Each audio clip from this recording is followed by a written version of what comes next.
ಸಚಿವ ಪ್ರಧಾನ್ ರಾಜೀನಾಮೆಗೆ ಇಂದು ಮಧ್ಯಾಹ್ನದವರೆಗೆ ಕಾಲಾವಕಾಶ ಕೇಳಿದ ಕೇಂದ್ರ. ನೀಟ್ ಪ್ರಶ್ನೆ ಪತ್ರಿಕೆ ಸೋರಿಕೆ ವಿರೋಧಿಸಿ ಪ್ರತಿಭಟನೆ ನಡೆಸುತ್ತಿರುವ ಕಾಕ್ರೋಚ್ ಜನತಾ ಪಾರ್ಟಿ ಸಿಜೆಪಿ ನಾಯಕರ ಜತೆ ಕೇಂದ್ರ ಸರ್ಕಾರ ಶುಕ್ರವಾರ 2ನೇ ಸುತ್ತಿನ ಮಾತುಕತೆ ನಡೆಸಿತು. ಆದರೆ ಶಿಕ್ಷಣ ಸಚಿವ ಧರ್ಮೇಂದ್ರ ಪ್ರಧಾನ್ ರಾಜೀನಾಮೆಗೆ ಸಿಜೆಪಿ ಪಟ್ಟು ಹಿಡಿದಿದ್ದು, ಕೇಂದ್ರ ಸರ್ಕಾರ ಶನಿವಾರದವರೆಗೆ ಕಾಲಾವಕಾಶ ಕೇಳಿದೆ. ನವದೆಹಲಿಯ ವಿಠಲಭಾಯ್ ಪಟೇಲ್ ಹೌಸ್ನಲ್ಲಿ ಕೇಂದ್ರ ಸಚಿವರಾದ ಜೆ.ಪಿ. ನಡ್ಡಾ, ಜಿತೇಂದ್ರ ಸಿಂಗ್ ಅವರ ಜತೆ ಸಿಜೆಪಿ ವಕ್ತಾರರಾದ ಸೌರವ್ ದಾಸ್ ಮತ್ತು ಅಶುತೋಷ್ ರಾಂಕ ಚರ್ಚೆ ನಡೆಸಿದರು. ಸುಮಾರು 2 ಗಂಟೆ ಮಾತುಕತೆ ನಡೆಯಿತು. ಸಿಜೆಪಿ ಬೇಡಿಕೆಯೇನು? ಮೇ 3ರಂದು ನಡೆದ ನೀಟ್ ಪರೀಕ್ಷೆ ರದ್ದಾದ ಬಳಿಕ ಆತ್ಮಹತ್ಯೆ ಮಾಡಿಕೊಂಡ ಪರೀಕ್ಷಾರ್ಥಿಗಳ ಕುಟುಂಬದವರಿಗೆ ತಲಾ ₹1 ಕೋಟಿ ಪರಿಹಾರ ನೀಡಬೇಕು ಹಾಗೂ ಪ್ರತಿಭಟನಾಕಾರರ ವಿರುದ್ಧ ದಾಖಲಿಸಿರುವ ಎಫ್ಐಆರ್ ಅನ್ನು ಹಿಂಪಡೆಯಬೇಕು ಎಂದು ಸಿಜೆಪಿ ನಾಯಕರು ಸರ್ಕಾರವನ್ನು ಆಗ್ರಹಿಸಿದರು.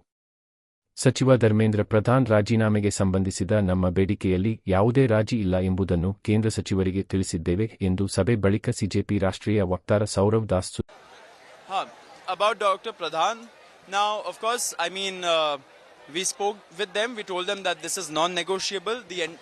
It's not about the CJP or Sonamji or any one individual. This movement is about accountability. That is what people have most resonated with. And the entire country, wherever these protests are happening, they have a single point demand that Dharmendra Pradhan has to accept accountability and resign or be fired from the cabinet. There is no way that this can be negotiated over. We have told the government has told us that they will talk to their top leadership and they will get back to us tomorrow at 3:30. We have also told them that if tomorrow we don't see any movement towards a resolution, then either tomorrow or day after we'll be giving a nationwide bigger call than 20th July for us to be able to address this issue and continue with the protest. ಪ್ರಶ್ನೆ ಪತ್ರಿಕೆ ಸೋರಿಕೆ ತಡೆಗೆ ಕಠಿಣ ಕಾನೂನು ತರಲು ಕೇಂದ್ರ ಸಂಪುಟ ಸಭೆ ಅನುಮೋದನೆ. ಪ್ರಶ್ನೆ ಪತ್ರಿಕೆ ಸೋರಿಕೆ ಪ್ರಕರಣಗಳಿಗೆ ಕಡಿವಾಣ ಹಾಕಲು ಪ್ರಧಾನಿ ನರೇಂದ್ರ ಮೋದಿ ಸರ್ಕಾರ ನಿರ್ಧರಿಸಿದೆ. ಈ ನಿಟ್ಟಿನಲ್ಲಿ ಕಠಿಣ ಕಾನೂನು ಜಾರಿಗೆ ತರಲು ಮುಂದಾಗಿದೆ. ಪರೀಕ್ಷಾ ಪ್ರಶ್ನೆ ಪತ್ರಿಕೆ ಸೋರಿಕೆ ಪ್ರಕರಣಗಳಲ್ಲಿ ಭಾಗಿಯಾದವರಿಗೆ ಕ್ಷಿಪ್ರವಾಗಿ ಕಠಿಣ ಶಿಕ್ಷೆ ವಿಧಿಸುವುದನ್ನು ಖಚಿತಪಡಿಸಿಕೊಳ್ಳಲು ತ್ವರಿತಗತಿ ನ್ಯಾಯಾಲಯಗಳ ಸ್ಥಾಪನೆ, ತಪ್ಪಿತಸ್ಥರಿಗೆ 10 ವರ್ಷಗಳವರೆಗೆ ಜೈಲು ಶಿಕ್ಷೆ ಮತ್ತು ಗರಿಷ್ಠ ₹10 ಕೋಟಿವರೆಗೆ ದಂಡ ಮತ್ತು 3 ತಿಂಗಳೊಳಗೆ ತನಿಖೆ ಹಾಗೂ ವಿಚಾರಣೆ ಪೂರ್ಣಗೊಳಿಸುವ ಕಠಿಣ ತಿದ್ದುಪಡಿ ವಿಧೇಯಕಕ್ಕೆ ಶುಕ್ರವಾರ ನವದೆಹಲಿ ನಡೆದ ಕೇಂದ್ರ ಸಂಪುಟ ಸಭೆ ಅನುಮೋದನೆ ನೀಡಿದೆ. ಸಂಸತ್ ಭವನದ ಸಂಕೀರ್ಣದಲ್ಲಿ ನಡೆದ ಕೇಂದ್ರ ಸಂಪುಟ ಸಭೆಯಲ್ಲಿ ಈ ನಿರ್ಧಾರ ಕೈಗೊಳ್ಳಲಾಗಿದೆ. ಸೋಮವಾರ ಸಂಸತ್ತಿನಲ್ಲಿ ಈ ಮಸೂದೆಯನ್ನು ಮಂಡಿಸಿ ಅಂಗೀಕಾರ ಪಡೆಯುವ ಸಾಧ್ಯತೆಯಿದೆ ಎಂದು ಅಧಿಕೃತ ಮೂಲಗಳು ತಿಳಿಸಿವೆ. ಪ್ರಶ್ನೆ ಪತ್ರಿಕೆ ಸೋರಿಕೆ ಪ್ರಕರಣಗಳಲ್ಲಿ ಭಾಗಿಯಾದವರಿಗೆ ಶೀಘ್ರ ಮತ್ತು ಕಠಿಣ ಶಿಕ್ಷೆ ನೀಡುವುದಾಗಿ ಪ್ರಧಾನಿ ಮೋದಿ ಘೋಷಿಸಿದ ಬೆನ್ನಲ್ಲೇ ಈ ಪ್ರಸ್ತಾಪ ಬಂದಿದೆ. ಪ್ರಶ್ನೆ ಪತ್ರಿಕೆಗಳನ್ನು ಪಡೆದು ಹಂಚಿಕೆ ಮಾಡಿ ಅದರಿಂದ ಹಣ ಮಾಡುವ ಸಂಘಟಿತ ಜಾಲಗಳನ್ನು ಸಿಂಡಿಕೇಟ್ ಮಟ್ಟಹಾಕಲು ಈ ತಿದ್ದುಪಡಿಗಳಲ್ಲಿ ಕಠಿಣ ನಿಯಮಗಳನ್ನು ತರಲಾಗುತ್ತಿದೆ. ಲಕ್ಷಾಂತರ ವಿದ್ಯಾರ್ಥಿಗಳು ಮತ್ತು ಉದ್ಯೋಗ ಆಕಾಂಕ್ಷಿಗಳ ಜೀವನದ ಮೇಲೆ ಇದು ಪರಿಣಾಮ ಬೀರುವುದರಿಂದ ಇಂತಹ ಅಪರಾಧಗಳನ್ನು ಸಂಘಟಿತ ಅಪರಾಧಗಳೆಂದು ಪರಿಗಣಿಸಲು ಸರ್ಕಾರ ನಿರ್ಧರಿಸಿದೆ.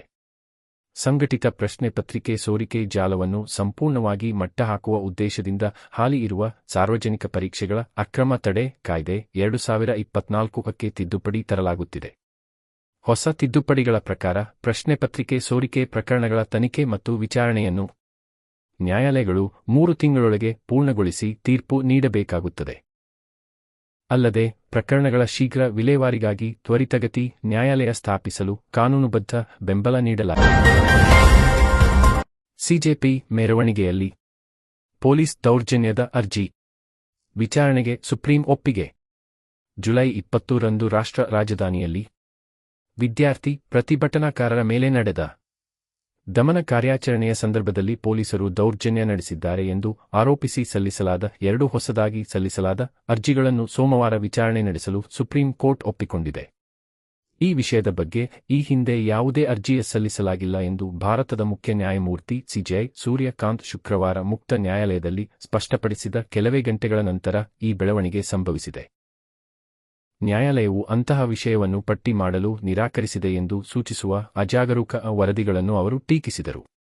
ಪ್ರತಿಭಟನೆಗಳ ನೇತೃತ್ವ ವಹಿಸಿರುವ ಕಾಕ್ರೋಚ್ ಜನತಾ ಪಕ್ಷ ಸಿಜೆಪಿ ಶುಕ್ರವಾರ ದಮನ ಕಾರ್ಯಾಚರಣೆಯ ಸಮಯದಲ್ಲಿ ನಡೆದ ಪೊಲೀಸ್ ದೌರ್ಜನ್ಯವನ್ನು ದಾಖಲಿಸುವ ವಿಡಿಯೋಗಳು ಮತ್ತು ಛಾಯಾಚಿತ್ರಗಳನ್ನು ಸಂಗ್ರಹಿಸಲು ವೆಬ್ಸೈಟ್ ಅನ್ನು ಪ್ರಾರಂಭಿಸುವುದಾಗಿ ಘೋಷಿಸಿತು.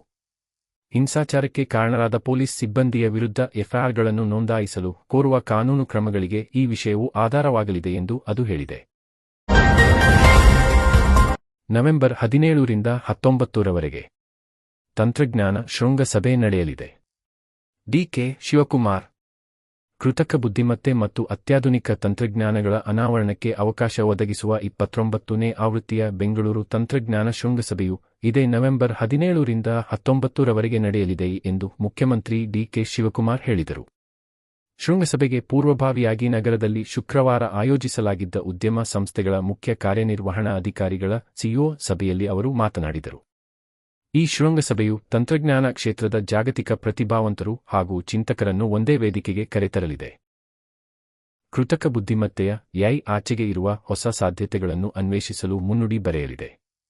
ಭವಿಷ್ಯವನ್ನು ರೂಪಿಸುವ ನವೀನ ಆವಿಷ್ಕಾರ, ಜಾಗತಿಕ ಸಹಭಾಗಿತ್ವ ಮತ್ತು ಪರಿವರ್ತನಾತ್ಮಕ ಚಿಂತನೆಗಳಿಗೆ ಚಾಲನೆ ನೀಡಲಿದೆ ಎಂದರು.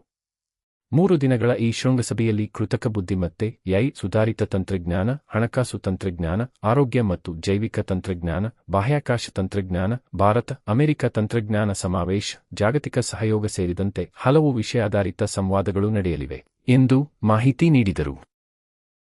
ರಾಜ್ಯವು ಜಾಗತಿಕ ಮಟ್ಟದ ಉದ್ಯಮಿಗಳಿಂದ ಅಲ್ಪಾವಧಿಯ ಹೂಡಿಕೆಗಳನ್ನು ನಿರೀಕ್ಷಿಸುತ್ತಿಲ್ಲ, ಬದಲಿಗೆ ದೀರ್ಘಾವಧಿಯ ಪಾಲುದಾರಿಕೆಗೆ ಎದುರು ನೋಡುತ್ತಿದ್ದೇವೆ. ಉದ್ಯಮಗಳು ಮತ್ತು ರಾಜ್ಯ ಒಟ್ಟಿಗೆ ಬೆಳೆಯಬೇಕು.